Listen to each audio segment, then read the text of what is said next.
दोस्तों, मेरा नाम राजेश है। मैं अपने घर पर पढ़ाई कर रहा था। तभी मेरी चाची मुझे फोन करके बुलाया। जब मैं चाची का घर पहुंचा तो मेरी चाची खाना बना रही थी। तभी उसने मुझे पास बुलाया और कहा, राजेश, धनिया खत्म हो गया है, तुम बाजार से धनिया लेकर आओ। मैंने कहा, ठीक है चाची।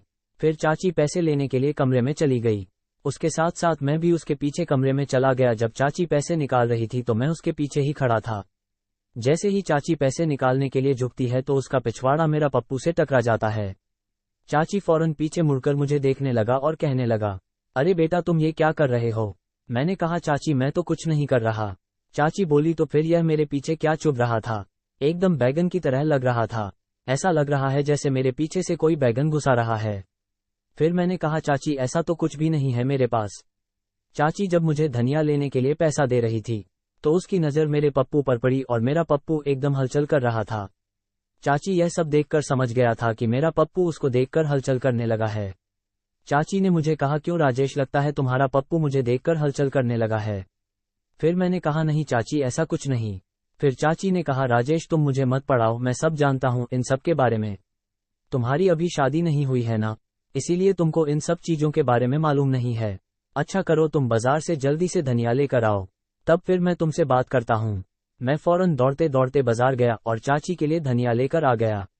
जब मैं धनिया लेकर पहुंचा तो चाची बहुत ही मेकअप करके सज धज के आराम कर रही थी और मेरा इंतजार कर रही थी कि कब राजेश आएगा धनिया लेकर। जब मैं धनिया लेकर आया तो चाची ने कहा, अरे राजेश, तुमने तो बड़ी देर कर दी, लो मुझे जल्दी से धनिया दो, मैं फटाफट सब्जी बना लेता हूँ। फिर हम दोनों मिलकर नाश्ता करेंगे और ढेर सारी बातें भी करेंगे। मैंने चाची को धनिया दे दिया, लेकिन चाची का ध्यान मेरे दिमाग से नहीं हट रहा था। मेरा पप्पू तभी से बहुत हलचल कर रहा था और चाची को जैसे ही देखा तो और ज्यादा हलचल करने लगा।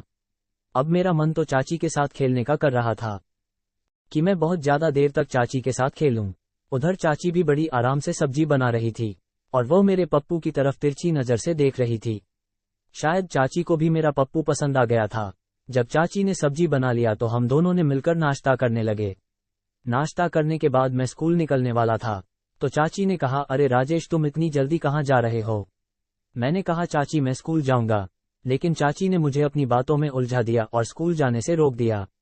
हम दोनों ने बहुत देर तक अच्छी अच्छी बातें की और फिर एक वक्त ऐसा आया कि मेरा पप्पू चाची की ठुकाई करने लगा। बहुत जोर जोर से मेरी चाची का ठुकाई करने लगा। चाची को भी बहुत मजा आ रहा था और मेरा तो बात है छोड़िए, ऐसा लग रहा था कि मैं जन्नत का सैर कर रहा हूँ। फिर चाची ने मुझे कहा, राजेश तुम तो बड़ी कमाल का निकल गए। मैंने तो कभी नहीं सोचा था कि तुम इतने अच्छे से ठुकाई कर लेते हो। तुम्हारे चाचा भी मेरी जिंदगी में अभी तक इतने अच्छे से ठुकाई नहीं की है। आज के बाद जब भी मैं कहूँ तो तुम मेरे पास आ जाना, हम दोनों खूब मजे करेंगे। और वैसे भी तुम्हारे चाचा बाहर ही रहते हैं, वो महीने में 1-2 बार आते हैं और मैं यहाँ अकेली उसका इंतजार करता रहता हूँ और उसके इंतजार में मेरी जवानी भी ढलती जा रही है। इस तरह करके हमने चाची की बहुत ठुकाई की। चाची को भी बहुत मजा आ रहा था।